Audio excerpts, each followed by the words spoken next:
Hi అండి, అందరికీ నమస్కారం. Welcome to our channel. This is Vikram from learner zone. ఈరోజు మనం ఎయిత్ క్లాస్ ఫిజికల్ సైన్స్లో ఎయిత్ చాప్టర్ అంటే eighth lesson combustion, fuels and flame అయితే మనము ఈ లెసన్ అయితే నేర్చుకుందాం. దీంట్లో మనం చూసుకున్నట్లయితే మనకు డిఎస్సి పాయింట్ ఆఫ్ వ్యూలో కూడా ఒక క్వశ్చన్ రావడం జరిగింది. ఓకే, మనము ఇంపార్టెంట్ పాయింట్స్లో కొన్ని చూసుకున్నట్లయితే డూ ఆల్ మెటీరియల్స్ బర్న్, అన్ని మెటీరియల్స్ అనేవి బర్న్ అవుతాయా అనేది చూద్దాం. ఓకే, మేము ఇక్కడ మీకు ఇంకొకటి ఒక అడిషనల్గా చెప్తున్నాము. ఇక్కడ మీరు చూస్తున్నటువంటి దాంట్లో జాయిన్ అనే బటన్ ఉంది కదా, ఆ జాయిన్ బటన్ మీద క్లిక్ చేసి మనకు 59 రూపీస్, అలాగే ఇంకొకటి ఏంటిదంటే 119 రూపీస్, ఇట్లా మేము 60 రూపీస్ అంటే ఇంకొకటి 120 రూపీస్. ఇది మనకు మీ ఎర్లీ యాక్సెస్ వీడియోస్ అంటే మీకు మేము రేపు ఎల్లుండి పెట్టబోయేటువంటి వీడియోస్ ఏవైతే ఉన్నాయో అవి మేము అప్లోడ్ చేసిన వెంబటే మీరు చూసుకోవచ్చు. సో మెంబర్షిప్ కోసం మీరు ఏదైనా కాంట్రిబ్యూషన్ చేస్తే చేయండి. ఓకే, అలాగే సబ్స్క్రైబ్ చేసుకోండి, అలాగే లైక్ చేయండి, అలాగే మన ఫ్రెండ్స్ అందరికి కూడా షేర్ చేయండి. మనమైతే ఫ్రీగా అందిస్తున్నామండి థర్డ్ నుండి ఎయిత్ క్లాస్ వరకు అన్ని సబ్జెక్ట్స్. ఓకే, తర్వాత నెక్స్ట్ చూసుకున్నట్లయితే డూ ఆల్ మెటీరియల్స్ బర్న్, అన్ని మెటీరియల్స్ బర్న్ అవుతాయా అంటే కాలుతాయా అనేది చూద్దాం. That some materials burn and others don't, కొన్ని మాత్రం ఉంటాయి, ఇంకొన్ని బర్న్ కావు. Okay, when the materials burn in air, heat and light are produced. Air అంటే మనం ఇప్పుడు ఎయిర్లోనే ఉన్నాం కదా, సేమ్ అట్లాగే అప్పుడు బర్న్ చేసినప్పుడు ఏమవుతుందట, హీట్ అండ్ లైట్ అనేది అయితే ప్రొడ్యూస్ అంటే వస్తాయి. ఓకే, కంబూషన్ అనేటువంటిది ఏంటిదో చూద్దాం. A chemical process in which a material reacts with oxygen present in the air to generate heat is called combustion. అంటే ఏంటిదంటే ఒక కెమికల్ ప్రాసెస్ అట. అది ఏంటిది, in a which material reacts, ఏదైతే మెటీరియల్ ఉంటుందో అది ఆక్సిజన్ తోటి రియాక్ట్ చేయడానికి, అలాగే ఇన్ ద ప్రజెన్స్ అంటే ప్రజెన్స్ ఆర్ ప్రజెంట్ ఇక్కడ మనకు ఎయిర్లో ఎప్పుడు జనరేట్ హీట్, ఇక్కడ మనం రివర్స్కి పోదాం. జనరేట్ హీట్ కావడానికి ఎయిర్లో మనము ప్రజెంట్ అయినటువంటి అంటే ఎయిర్లో ప్రజెన్స్ ఉండి ఆక్సిజన్ తోటి మెటీరియల్ రియాక్ట్ అయితే దాన్ని మనం కంబూషన్ అంటాము. అదంతా కూడా మనం ఒక chemical process. Okay, next combustible materials, non combustible materials అనేది చూద్దాం. Materials which burn near flame, ఈ ఎగ్జాంపుల్ ఫ్యూయల్స్, ఇప్పుడు petrol and diesel and kerosene, ఇవన్నీ కూడా మనకు నియర్ ఫ్లేమ్ అంటే మనకు అంటుకుంటాయి. అవే మనకు నాన్ కంబూస్టబుల్ మెటీరియల్స్ ఏవైతే ఉన్నాయో అవి materials which do not burn near flame. So ఈ తేడా అయితే మీరు గుర్తుపెట్టుకోండి. మనం యాక్టివిటీస్ అన్నీ కూడా చెప్పాము, ఏమైనా ఇంపార్టెంట్ ఉంటే మాత్రమే చెప్తాం. చాలా ఇక అది డేంజర్ ఇంపార్టెంట్. ఈ యాక్టివిటీస్ అనేది జస్ట్ ఓవరాల్గా చెప్పేస్తాం, మీరైతే వినేయండి, నార్మల్గా మీరు కూడా చదువుకోండి. ఓకే, ఇక్కడ ఏముండదండి. ఇక్కడ మనకు హెడ్డింగ్ చూసుకున్నట్లయితే ద టెస్టింగ్ ఏదైతే ఉందో, the necessity of air for burning. ఈ బర్నింగ్ ఏదైతే మంట ఏదైతే మండుతుందో దానికి ఎయిర్ అనేది ఎంతవరకు నెసెసిటీ అంటే ఎంతవరకు అవసరం, అసలు ఎయిర్ ఉన్నా మండుతుందా ఎయిర్ లేకున్నా మండుతుందా అనేది అయితే ఇక్కడ ఒక క్యాండిల్, ఇక్కడ కూడా ఒక క్యాండిల్ పెట్టినాం. Okay, two cases. Okay, same objects ఉంటాయి, టూ కేసెస్లో చూసినట్లయితే ఇప్పుడు మనకు ఒక చిన్న మనకు గ్యాప్ ఏదైతే ఉందో గ్యాప్ ఉంచి మీదికి ఉంచిండు, ఏంటిది గ్లాస్, అయినా మండుతుంది. అదే ఈయనకు మనకు అంటే రివర్స్గా ఒకటేసారి లోపలేసిండు అంటే ఎయిర్ లేదు గ్లాస్ లోపల, సో అది మండదు. సో దీనిక మనకు ఫైనల్గా తెలిసింది ఏంటిది, ఎయిర్ అనేది ఇంపార్టెంట్. ఓకే, ఇగో ఇక్కడ చూడండి, నేను కంక్లూషన్ కూడా ఇస్తా. This experiment proves that air is needed to burn a material. Some other experiments needed to be conducted to prove that oxygen present in air supports the combustion. ఇక్కడ ఇంకొకటి చూసుకున్నట్లయితే మనకు ఒక అగరబత్తి తీసుకోండి, ఒక ఫ్లేము, ఒక టెస్ట్ ట్యూబ్, ఒక spirit lamp, ఒకటి పొటాషియం పర్ మ్యాగ్నెట్. ఇక్కడ మనము స్పిరిట్ ల్యాంప్ ఉంది కదా, దీంట్లో మనం క్రిస్టల్స్ పెట్టినాం. దీంట్లో నుండి వచ్చినటువంటి గ్యాస్ ఏదైతే ఉందో అది ఉంటుంది కదా మాయిశ్చర్ లాగా, ఈ అగరబత్తి మనం వెలిగించలేదు, బట్ ఇక్కడ దగ్గరలో పెట్టగానే అది మండిపోతుంది. సో దీంట్లో ఉన్నటువంటి కంక్లూజన్ అది. మరి మీది అంతా కూడా మీరు చదువుకోవాలి అన్న నేను, ఎందుకంటే మనము ఇది ఆన్లైన్, సో మనం తక్కువగా ఎక్స్ప్లెయిన్ చేసుకుంటే బెటర్. ఎందుకంటే లెంతీగా ఉంటే మీకు అంతగా బోరింగ్ అనిపించేటువంటి ఛాన్సెస్ ఉన్నాయి. Next the examples and activities discussed above shows that combustion takes place only in the presence of air. దీన్ని బట్టి చేసిన ఏంటిది ఆక్సిజన్ అయినా ఏంటిది మనకు ఎయిర్ నెసెసిటీ కావాలి. We know that some materials catch fire as soon as they are brought near a flame. ఇప్పుడు దగ్గరగా మనకు పెట్టగానే మంట అంటుతుంది, అదే కొన్నిటికి అంటవు. Okay, next but some materials take a long time to start burning though they are kept near the flame. ఇప్పుడు ఏదైతే ఉందో మనకు కొన్ని ఎగ్జాంపుల్స్ ఉంటాయి డైలీ లైఫ్లో కూడా. ఇప్పుడు పెట్రోల్, డీజిల్, కిరోసిన్ తొందరగా అండిపోతాయి, ఇంకొన్ని ఉంటాయి అవి కొంచెం టైం తీసుకుంటాయి. సో దానికి కొంచెం డిఫరెన్షియేషన్ అనేది అయితే ఉంటుంది. నెక్స్ట్ ఇగ్నిషన్ టెంపరేచర్, జ్వలన ఉష్ణోగ్రత అనేది చాలా ఇంపార్టెంట్ టాపిక్ అండి. ఇది మనం ఒక్కసారి చూసుకున్నట్లయితే burning a paper with sun rays, ఇక్కడ ఇక్కడ తెచ్చానో లేదో లేదు, మనకు మన భూతద్దంతో తీస్తాం కదా, ఏంటిది ఒక సన్ రేస్ పడతాయి దాని మీద, భూతద్దంతో చూస్తే ఆ కాగితం మండిపోతుంది. అదే యాక్టివిటీ మనకు టెక్స్ట్ బుక్లో ఇవ్వడం జరిగింది. నెక్స్ట్ ఇగ్నిషన్ టెంపరేచర్కి సంబంధించి ఇది మన డెఫినేషన్ చూద్దాం. The lowest temperature at which A substance catch fire is called ignition temperature. Example చెప్తాను వినండి. పెట్రోల్ తీసుకుందాం, డీజిల్ తీసుకుందాం, కిరోసిన్ తీసుకుందాం. ఇట్స్ ఓన్లీ ఫర్ ఎగ్జాంపుల్, ఇది కల్పితం మాత్రమే. మళ్ళీ ఇదే అనుకొని ఆడపోయి ఆన్సర్ పెట్టారు. ఇప్పుడు దీనికి మంట ఎగ్జాంపుల్ మనకు ఒక 5 సెకండ్లకు అంటుకున్నది. ఓకే, దీనికేమో 7 సెకండ్లకు అంటుకున్నది, దీనికేమో 15 సెకండ్లకు అంటుకున్నది అనుకోండి జస్ట్. సో అంటుకున్నది అని అంటే 5 సెకండ్ల వరకు అంటుకోలేదు అన్నట్టే కదా.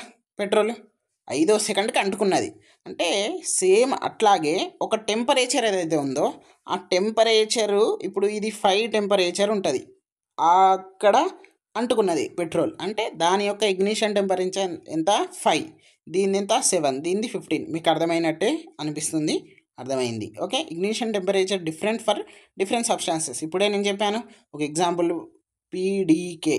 ఓకే, మనము పెట్రోల్, డీజిల్, కిరోసిన్ ఏదైనా కూడా డిఫరెన్స్ ఉంటుంది, అంతా సిమిలర్గా ఉన్నా కూడా. బట్ టైనీలో అంటే చిన్న పార్టికల్లో కూడా మనకు డిఫరెన్షియేషన్ అనేది కనబడుతుంది. Ignition temperature of A substance decide quickness of catching fire. ఇప్పుడు పెట్రోలు, డీజిలు, కిరోసిన్ ఎగ్జాంపుల్ తీసుకుంటున్నాం. దీనికి 5, దీనికి 7, దీనికి 15. సో దీంట్లో క్యాచింగ్ ఆఫ్ ఫైర్ ఎవరికి ఫస్ట్ ఎక్కువ?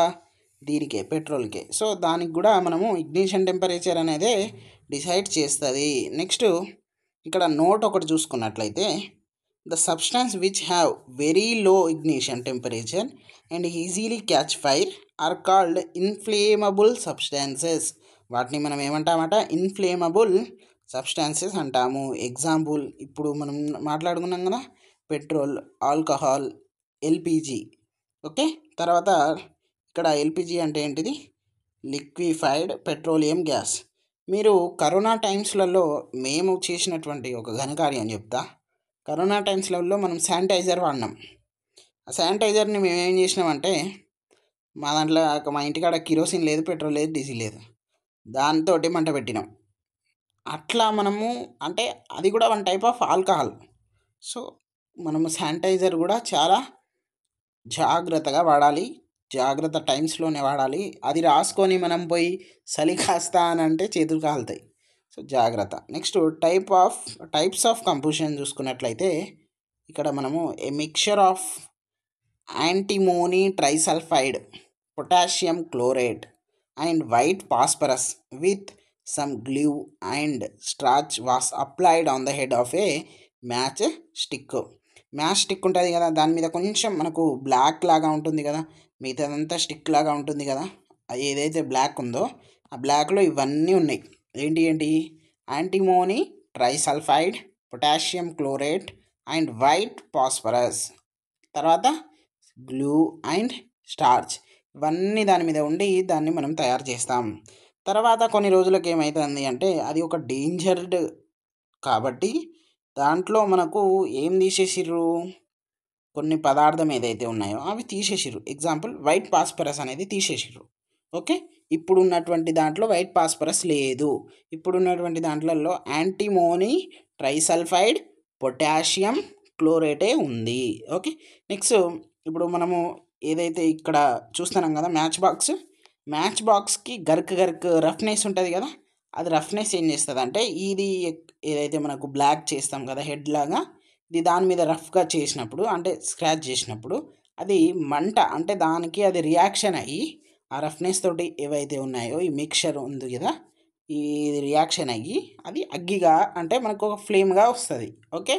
తర్వాత మళ్ళీ ఇక్కడ మనం చూసుకున్నట్లయితే రెడ్ పాస్పరస్ పవర్డ్ గ్లాస్ అంటే పొడి ఉంటుంది కదా, అవి వీటిలో మనకు తయారీలో వాడతారు. ఏంటిది ఈ రఫ్నెస్ ఏదైతే ఉందో దాంట్లో. నెక్స్ట్ స్పాంటేనియస్ కంపోజిషన్ అంటే తొందరగా అదొకటి. తర్వాత మళ్ళీ ర్యాపిడ్ ఒకటి. ఈ స్పాంటేనియస్ కంపోజిషన్, ర్యాపిడ్ కంపోజిషన్ అనేటువంటిది చూద్దాం డిఫరెన్స్. సిమిలర్లో కూడా మనం తెలిసిపోతుంది. Okay. This type of composition in which material suddenly burns into flames without the application of any external agent. A external agent లేకుండా సడన్గా ఒకటేసారి ఫ్లేమ్గా మారేటువంటి మెటీరియల్స్ ఉన్నాయి కదా, వాటిని మనము స్పాంటేనియస్ కంపోజిషన్ మెటీరియల్స్ లాగా పరిగణిస్తాము. నెక్స్ట్ మనము ఇక్కడ చూసుకున్నట్లయితే rapid composition. Materials such as spirit, petrol, camper burn even with a spark from A gas lighter. అంటే ఇప్పుడు మనము ఏదైతే ఏమంటాం, మనం గ్యాస్ పై వెలిగిస్తాం కదా, చిన్న స్పార్కే వస్తుంది అయినా గ్యాస్ టక్కున వెలుగుతుంది. ఇది మనకు ర్యాపిడ్ కింద వస్తుంది. Okay. Examples gas stove, lighter or matchstick. Heat and lighter and ఇస్తుంది. ఇప్పుడు నేను చెప్పినటువంటి దాంట్లోనే ఉన్నాయి. Okay. You might have noticed words written as highly inflammable on petrol tankers. Yes, మనం నోటీస్ చేసే ఉంటాము. This is a warning to public to keep away from the inflammable materials. ఏంటిది, ఏవైతే తొందరగా అంటుకుంటాయో సడన్గా వితౌట్ కాంటాక్ట్ లేకుండా వాటికి కొంచెం దూరంగా ఉండండి అని వార్నింగ్ ఇస్తున్నారు. సో మనము ఇప్పుడు తెలుసుకున్నాం కాబట్టి మనం కూడా ఒక హెచ్చరిక లాగా మనము మన కుటుంబ సభ్యులకు చెబుతాము. Next second point do you నోలో చూసుకున్నట్లయితే we generally enjoy sound and light from fireworks on festival days. Yes, Deepavali అప్పుడు చేస్తాం కదా మనము, చాలా అద్భుతమైనటువంటి బాంబులు వెలుస్తాం. అవి ఏడు పోతే తెలుస్తలేవు. రోడ్డు మీద అయితే ఇష్టం వచ్చినట్టు రాకెట్లు, తలకాయలో పోతుందా ఏం పోతుంది ఇష్టం, అట్లా మనము మన ఆరోగ్యం పాడు చేసుకుంటాం కదా, దాని గురించి ఇది. When a cracker is ignited A sudden reaction takes place with the evolution of heat, light and sound. అక్కడ క్రాకర్ అంటేగానే మనకి ఏమవుతుంది, హీట్ వస్తుంది, లైట్ వస్తుంది, సౌండ్ వస్తుంది. 3 వచ్చినాయి. Okay. A large amount of gas is also liberated in this reaction. అవును. తర్వాత పొగ అంత కవ్వు కవ్వు అని దబ్బుతాం కదా, అంత స్మెల్ వస్తుంది, అదే గ్యాస్. ఓకే. ఇదంతా కూడా రియాక్షన్ ఏమంటామంటే ఎక్స్ప్లోషన్ అని అంటాం. Explosion. Okay. Explosions can also take place if pressure is applied on the crackers. దీన్ని బట్టి ఏంటిది, ఫైర్ యాక్సిడెంట్స్ అవుతుంది కదా, ప్రెషర్ ఎక్కువైనప్పుడు ఇట్లా అవుతాయి అన్నట్టు. మీకు అర్థమై ఉంటుంది నా మాటల్లో. నెక్స్ట్ ఫ్యూయల్స్ చూసుకున్నట్లయితే wood, petrol, kerosene, charcoal, LPG, CNG, ఇవన్నీ కూడా మనం ఫ్యూయల్స్ లాగా ఎగ్జాంపుల్స్ తీసుకుంటాం. తర్వాత హీట్ అనేది దేంట్లో మెజర్ చేస్తారంటే కిలో జౌల్స్లో మెజర్ చేస్తారు. Okay. Number 1 point. Number 2 point వచ్చేసి calorific value of fuel is the amount of heat energy produced on complete combustion of 1 kg of that fuel. ఇక్కడ క్యాలిరోఫిక్ వాల్యూ ఏదైతే ఉందో ఒక ఫ్యూయల్కి సంబంధించి ఎలా క్యాలిక్యులేట్ చేస్తారంటే 1 kg నుండి వచ్చేటువంటి హీట్ ఏదైతే ఉందో అది కంప్లీట్గా ప్రొడ్యూస్ కావాలి. ఏంటిది, ఆ ఫ్యూయల్ నుండి 1 kg కంప్లీట్ కంబషన్లో మనకు ఎనర్జీ అనేది, హీట్ ఎనర్జీ అనేది రిలీజ్ అవుతుంది. సో దానికి సంబంధించి ఎట్లా, ఇప్పుడు కిలో జౌల్స్ అనేది హీట్, తర్వాత మనం ఎట్లా 1 kg పరంగా చూసుకున్నట్లయితే సో మనము ఈ క్యాలిరోఫిక్ వాల్యూ ఎట్లా కొలుస్తాం, ఇప్పుడు దీన్ని బట్టి చూసుకున్నట్లయితే హీట్ అయితే కిలో జౌల్స్, అదే మనకు క్యాలిఫోరిక్ వాల్యూ అనేది కేజీలో చూసుకుంటాం. ప్రతి 1 kg ఫుల్ కంప్లీట్ కంబషన్ చూసుకుంటాం కదా, so kilojoules per KG అనేది మనమైతే కొలుస్తాము. Highest calorific value in fuels hydrogen 1,50,000 and lowest చూసుకున్నట్లయితే కౌ డంగ్, మనం పిడకలు అంటాం కదా, అది. ఓకే. 60,000 టు 8,000. తర్వాత వుడ్ చూసుకున్నట్లయితే 17,000 టు 22,000. కోల్ చూసుకున్నట్లయితే 25,000 టు 33,000. ఇవి అడుగుతారా అంటే మనం చెప్పలేమండి. సో, ఏమన్నా అడుగుతారు, 2, 3 టైప్స్ ఆఫ్ క్వెషన్స్ కూడా అడగొచ్చు దీంట్లో. ఎట్లా అనంటే, ఇక్కడ which of the following different ఉన్నది ఏంటిది అని అడుగుతారు. పెట్రోల్, డీజిల్, కిరోసిన్ మూడిటికి 45,000 ఉన్నది. ఓకే. 45,000 ఉంది. అంటే 45,000 ఉంది. ఈ 3 ఆప్షన్లు ఇచ్చి నన్ ఆఫ్ ద అబోవ్ ఇవ్వచ్చు. లేకపోతే ఇవి మిగతా వాటిలలో కూడా ఇవ్వచ్చు. దీంట్లో ఏది కనిపెట్టు అంటే అది కూడా గుర్తుపెట్టుకోవాలి. అంటే సేమ్ ఉన్నదని గుర్తుపెట్టుకో. ఇది తర్వాత. ఓకే. తర్వాత హైయెస్ట్ ఎవరిది ఉంటుంది అనేది కూడా కావాలి మనకు. Ascending order to descending order కూడా కావాలి. సో, దీని మీద ఒక చిన్నగా నేను ఒక షార్ట్ వీడియో అయినా చేస్తాను. మీరైతే ఖచ్చితంగా ఫాలో చేయాలి ఫస్ట్ ఆఫ్ ఆల్. అసలు మీరు లైక్స్ కొడతలేరు. ఎందుకు కొడతలేరు నాకు అర్థం కాదు. ఇది మన కోసమే కదా, మీకోసమే కదా ఛానల్. మన మన కోసం మనము ఉపయోగం వస్తుంది అని అంటే లైక్స్ ఎందుకు కొట్టాం? కొట్టాలి ఖచ్చితంగా. ఓకే. కొట్టండి ఇప్పుడు. కోల్ చూసుకున్నట్లయితే 25,000 టు 33,000. ఇక్కడ పెట్రోల్, డీజిల్, కిరోసిన్కి సేమ్ 45,000 ఉంది. సిఎన్జికి 50,000 ఉంది. ఎల్పిజికి 55 ఉంది. బయోగ్యాస్కి 35,000 టు 40,000. దీనికి సంబంధించిన టేబుల్ ఇలా ఉంది. బట్ నేను ఒక ఆర్డర్గా చేశాను. అంటే మనకు ఈజీగా అర్థం కావడానికి హైయెస్ట్ ఏంటిది, లోయెస్ట్ ఏంటిది అలాగా. ఓకే. తర్వాత మళ్ళీ మనము ఫైర్ కంట్రోల్ వెళ్ళిపోదాం. The principle of elimination of factors which supports the combustion. ఇక్కడ ఏం లేదండి. ఇప్పుడు ఫైర్ యాక్సిడెంట్ అయింది, మా పక్కన ఇంటి వాళ్ళకి అయింది. అక్కడ gas first, electric appliances main చేయాలి ఒకటి. తర్వాత దానికి ఎయిర్ అనేది ఉండద్దు. ఎయిర్ ఉండకపోతే ఏం చేస్తుంది, ఆరిపోతుంది కదా. ఆ ఎయిర్ వచ్చేటువంటి ఏవైతే వెంటిలేషన్స్ ఉన్నాయో అవి ఆపేయాలి దాన్ని. సో, ఇలాగా మనకు ఏదైతే ఏంటిది ఎలిమినేషన్ ఆఫ్ ఫ్యాక్టర్స్, ఆ మంటకు ఫ్యాక్టర్ ఏదైతే కారణం ఏదైతే అవుతుందో దాన్ని ఎలిమినేషన్ చేయాలి. లేదు అని అంటే దాంట్లో ఉన్నటువంటి గ్యాస్ని తీసేయాలి. దాంట్లో ఉన్నటువంటి ఎలక్ట్రిక్ అప్లయన్సెస్ని బయటికి తీసుకురావాలి. లేకపోతే ఇంకా ఏమైనా వాల్యుబుల్ అంటే ఆ ఫైర్కి వాల్యుబుల్, ఇక ఇది ఉంటే నేను ఆగడు అనేటువంటి టైటిల్స్ ఉంటాయి కదా కొన్ని, అలాంటివి తీసేసేయాలి. సో, ఇవన్నీ కూడా ఉంటాయి. సో, మనం ఇంకా కొన్ని చూద్దాం. Presence of combustion material or fuel. ఈ ఫ్యూయల్ లాంటివి ఏమైనా ఉంటే అవి తీసేయాలి. నెక్స్ట్ హై టెంపరేచర్ ఉన్నటువంటి ఇగ్నిషన్ టెంపరేచర్ కన్నా ఎక్కువగా ఉన్నటువంటి మెటీరియల్స్ కూడా తీసుకోవాలి. Supply of oxygen or air. Okay. తర్వాత ఫ్లేమ్ యొక్క స్ట్రక్చర్ చూద్దాం. ఇక్కడ సాలిడ్ ఫ్యూయల్స్ కొన్ని చూసుకున్నట్లయితే, లిక్విడ్ ఫ్యూయల్స్ అంటే మనకు తెలుసు, పెట్రోల్, డీజిల్, ఆల్కహాల్, కిరోసిన్ ఇలాగా. మనము సాలిడ్ చూసుకున్నట్లయితే candle, coal, domestic gas, charcoal, magnesium ribbon, తర్వాత wick of kerosene stove, wick of oil lamp, camphor, cow dung, wood. ఇప్పుడు ఈ ఆయిల్ ల్యాంప్ అంటే మనము ప్రీవియస్ ఉన్నటువంటి సిచ్యువేషన్స్ డైలీ లైఫ్స్లో ఆయిల్ ల్యాంప్సే ఎక్కువ వాడేది. ఇప్పుడంటే టార్చ్ లైట్ వచ్చినాయి. అవి కూడా వన్ టైప్ ఆఫ్ ఫ్యూయలే. దాంట్లో కిరోసిన్ వేసేది, పెట్రోల్ వేసేది, డీజిల్ వేసేది, ఇట్లా మండిచ్చేది. ఓకే.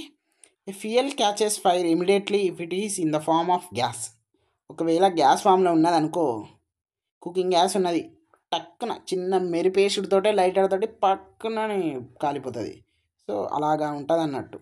సాలిడ్ చాలా లేట్ అవుతుంది, లిక్విడ్ కొంచెమే లేట్ అవుతుంది, గ్యాస్ లేట్ కాదు, లేట్గా చేసేస్తుంది మనల్ని. ఓకే. స్పిరిట్ అండ్ పెట్రోల్ అంటే ఏంటిది చెప్పండి. లిక్విడ్, గ్యాసే, wood solid. So, 3 types of fuels ఇక్కడ మనకు కనబడుతున్నాయి. ఓకే. ఇక్కడ turn into gas at room టెంపరేచర్లో ఏంటిది గ్యాస్గా మారుతుంది. తర్వాత స్ట్రక్చర్ ఆఫ్ ఫ్లేమ్ చూసుకున్నట్లయితే మనకు ఇక్కడ స్ట్రక్చర్ ఆఫ్ ఫ్లేమ్ ఏముండదండి. మనకు ఈ outer zone, hottest part, middle part, dark zone, blue zone, least hot, moderate heat.